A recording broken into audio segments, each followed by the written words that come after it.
Nouvelle édition de la rédaction, bienvenue à vous tous sur Futur TV. Une délégation du Conseil de coopération du Golfe s'est entretenue avec le Premier ministre désigné Saad Hariri à sa résidence au centre-ville de Beyrouth. Une réunion largement consacrée aux relations entre le Liban et les pays du CCG, ainsi qu'aux derniers développements régionaux, notamment la guerre en Syrie et ses répercussions au Liban. Hariri a réitéré l'attachement de Beyrouth à ses liens historiques avec les pays du Conseil de coopération du Golfe et la volonté du pays des Cèdres de consolider son partenariat avec le CCG. Hariri a également remercié les monarchies du Golfe pour leur soutien indéfectible au Liban. Le ministre syrien des Affaires présidentielles, Mansour El-Azzam, représentant le président syrien Bachar el-Assad, reçu au palais de Baabda par le président Michel Aoun, Azzam a transmis au chef de l'État les félicitations de son homologue syrien et réaffirmé la profondeur des relations entre le Liban et la Syrie. Le ministre syrien a été accompagné, vous le voyez, par l'ambassadeur de Syrie au Liban, Ali Abdelkarim Ali.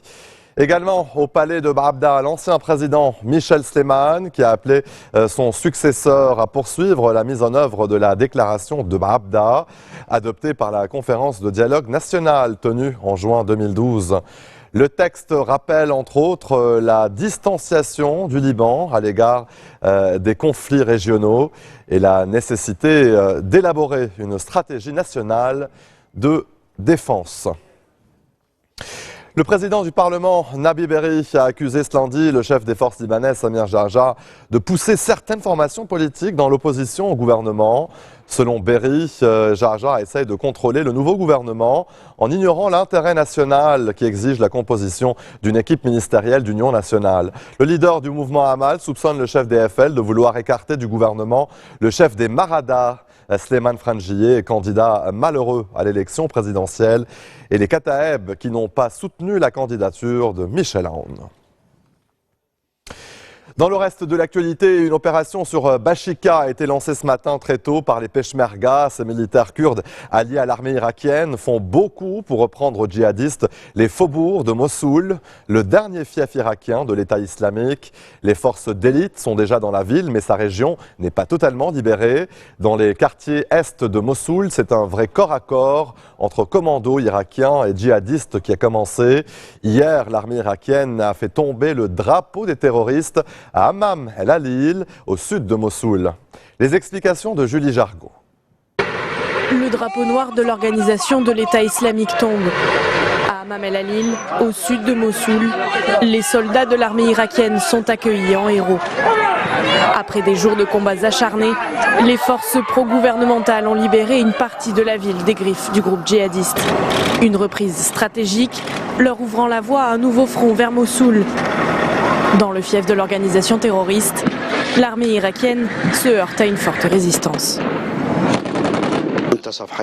Nos combats se concentrent à présent sur un quartier résidentiel et les rues y sont très étroites. L'ennemi se déplace en petits groupes d'environ 3 personnes. Ils utilisent des tirs de mortier. Nous essayons de protéger les civils. À mesure qu'ils avancent dans les quartiers les plus densément peuplés de l'est de la ville, les soldats de l'armée irakienne ne peuvent plus compter sur les frappes aériennes, trop dangereuses pour les populations. Les responsables de la sécurité kurde ont mis en garde contre des pièges tendus par l'organisation djihadiste. Des centaines de civils sont utilisés comme boucliers humains. À Hammam el-Alil, ceux qui ont réussi à quitter la ville témoignent. Ils ont frappé très fort à la porte, mais nous n'avons pas ouvert. Ils disaient « On va combattre dans les maisons et vous resterez avec nous le temps que cela durera. Et on vous emmènera à Raqqa s'il le faut. » On n'est pas sortis et ils ont commencé à défoncer la porte. Sans l'aide de l'armée qui nous a fait sortir, on serait morts. Depuis le début de l'offensive, le 17 octobre dernier, des dizaines de milliers de civils ont fui Mossoul. Mais les organisations humanitaires craignent que l'intensification des combats pousse plus d'1 million de personnes sur les routes. De l'autre côté de la frontière avec la Syrie, les troupes de la coalition visent Raqqa, bastion de l'État islamique. L'opération s'appelle Colère de l'Euphrate et elle était réclamée de longue date par la France car les attentats commis sur son sol ont été planifiés à Raqqa. Pour l'instant, il s'agit d'abord d'encercler la ville et ainsi isoler les djihadistes. Au sol, la bataille est menée par les forces démocratiques syriennes, une coalition de groupes armés kurdes et arabes. Les États-Unis ont annoncé qu'ils coordonneraient avec eux des frappes aériennes pour couvrir leur avancée. Hillary Clinton n'a toujours pas dit un mot sur la décision du FBI qui vient pourtant de la blanchir. Dimanche soir dans l'Ohio, la démocrate a laissé LeBron James, la star de la NBA, chauffer la salle. Pas question de commenter le énième rebondissement dans l'affaire des courriels non sécurisés qui polluent sa campagne depuis des mois. Hillary Clinton se projette déjà dans la victoire, même si l'Amérique restera profondément divisée après le 8 novembre. La candidate démocrate sera ce soir à Philadelphie, en Pennsylvanie. La famille de Barack Obama sera de nouveau sur scène pour la soutenir, avec en prime Bruce Springsteen et Bon Jovi. Hillary Clinton, rayonnante. Aux côtés de LeBron James, la légende du basket américain, elle vient d'apprendre une bonne nouvelle. Le FBI vient d'annoncer qu'il ne relancerait pas l'enquête sur l'affaire des emails. Les soupçons sont levés. La candidate évite de réagir, ne pas brouiller le message d'espoir. Je suis vraiment prête à travailler pour vous. On va faire des choses ensemble. Il s'agit du futur qu'on va construire ensemble. Mais Donald Trump n'entend pas accepter les conclusions du FBI. Pour lui, la candidate est corrompue. Hillary Clinton fera l'objet d'une enquête pendant très longtemps. Pour tous ses crimes contre notre nation, notre peuple et notre démocratie. Et ça se terminera par un procès. Aussitôt la foule scande, enfermez-la. Les supporters sont persuadés qu'Hillary Clinton est une criminelle. Elle doit aller en prison tout de suite. Ça fait 25 ans qu'elle aurait dû être en tôle, elle et son crapuleux de mari. Barack Obama, lui, continue ses attaques au vitriol contre Donald Trump. Mais à la veille du scrutin, le ton est solennel. Hillary Clinton doit lui succéder. Je dois vous dire, il n'y a qu'une seule candidate dans cette compétition qui ait dévoué sa vie à rendre l'Amérique meilleure. C'est la future présidente, Hillary Clinton. Ce soir, avec Michelle Obama, il rejoindra la candidate pour un concert avec Bruce Springsteen. La famille démocrate jette toutes ses forces dans la bataille finale. Le vote anticipé des électeurs hispaniques a augmenté de 139% par rapport à 2012, selon une estimation de l'équipe de campagne d'Hillary Clinton. Une enquête Washington Post Univision, publiée la semaine dernière, a donné à la candidate démocrate 67% des intentions de vote de la communauté hispanique du pays, contre seulement 19% pour son concurrent républicain Donald Trump. Les explications de Julie Jargot. Ce petit groupe de militants s'est donné une mission, quadriller ce quartier de Philadelphie. Leur objectif, rendre visite à quelques 50 000 ménages latinos avant mardi, date du scrutin. Et cette année, le vote anticipé des hispaniques pourrait atteindre des records. La perception des électeurs latinos à Philadelphie est que Donald Trump est un raciste et nous ne pouvons pas avoir un président raciste. La participation des latinos pourrait jouer un rôle majeur dans le résultat de l'élection présidentielle. Ce groupe d'électeurs compte quelques 27 millions de personnes et une écrasante majorité devrait se tourner vers Hillary Clinton. Car Donald Trump a quant à lui provoqué à de multiples reprises l'indignation des hispaniques durant sa campagne, en les qualifiant notamment de violeurs ou encore en proposant la construction d'un mur à la frontière avec le Mexique. S'il le pouvait, il nous aurait tous, nous les hispaniques, même les portoricains, quelle que soit notre nationalité, il nous expulserait. Je ne peux pas le supporter. Je ne peux pas le supporter. En 2012, les latinos n'étaient que 48% à être allés voter. Les Afro-Américains étaient eux plus nombreux, avec 66% de participation. Mais cette fois, ces derniers ne devraient pas forcément aider à l'élection d'Hillary Clinton. Selon les sondages, la candidate démocrate mobiliserait moins la communauté afro-américaine que Barack Obama. Et vous pourrez suivre demain soir une édition spéciale de Code 24 consacrée bien sûr aux élections américaines à compter de 21h30 heure de Beyrouth. Restez des nôtres, on se retrouve après cette très courte pause. A tout de suite.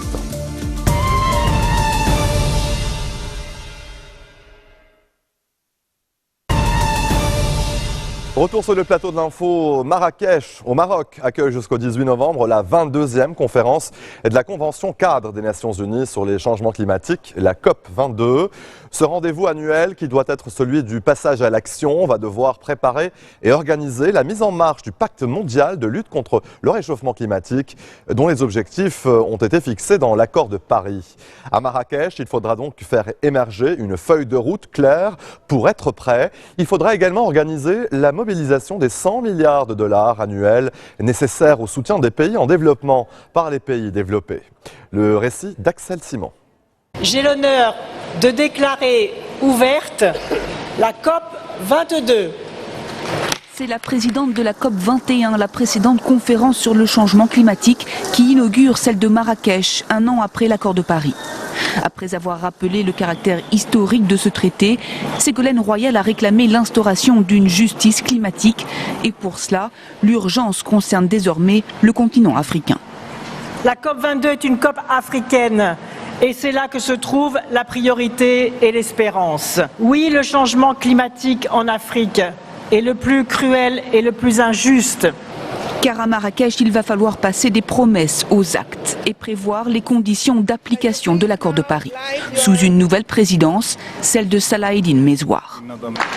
Signé en décembre dernier par 192 États, le traité de Paris a été ratifié jusqu'ici par 100 d'entre eux, représentant près de 70% des émissions mondiales. Plus de 90 pays doivent encore l'entériner. Ces pays se sont engagés à tout faire pour maintenir le réchauffement climatique en deçà des 2 degrés. Pour la COP22 donc, 15 000 représentants des différents pays vont devoir négocier et s'entendre sur les plans nationaux élaborés pour réduire les gaz à effet de serre.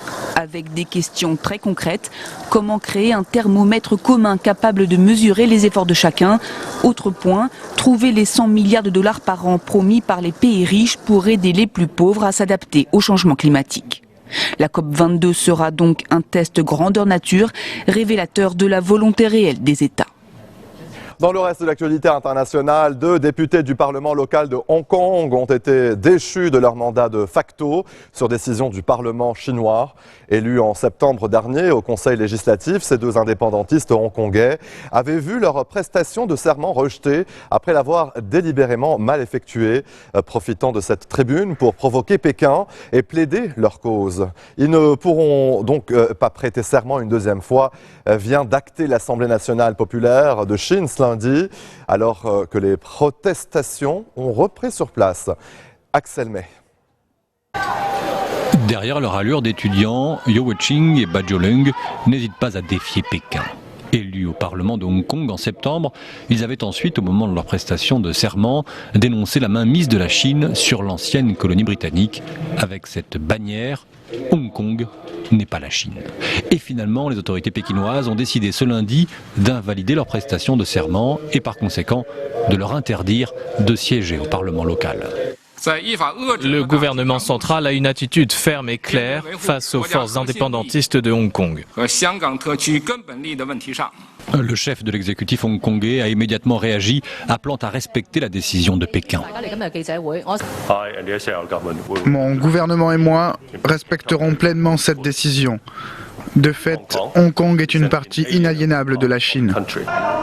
Depuis le mois dernier, opposants et soutiens aux 2 députés indépendantistes s'affrontent parfois physiquement dans l'enceinte du Parlement. Dans la rue, les manifestations se poursuivent. Dimanche soir, la police hongkongaise a utilisé du gaz pour disperser la foule.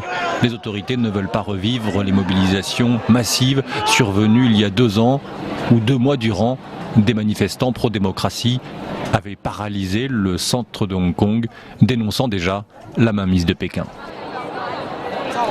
Le président sortant Daniel Ortega a obtenu hier un 3e mandat consécutif à la tête du Nicaragua. La commission électorale nicaraguayenne a annoncé qu'Ortega obtenait plus de 70% des votes après le dépouillement d'environ 20% des boîtes de scrutin.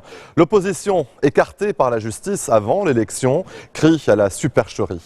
Sophie Alavi nous en dit plus. Dans les rues de Managua, l'heure est à la fête pour les partisans sandinistes. Leur candidat, le président sortant Daniel Ortega, est en bonne voie pour occuper une 4e fois la fonction présidentielle. Qu'il continue de nous donner ce qu'il nous promet, Un toit, de la nourriture et une maison, parce qu'il est le meilleur président que nous ayons jamais eu.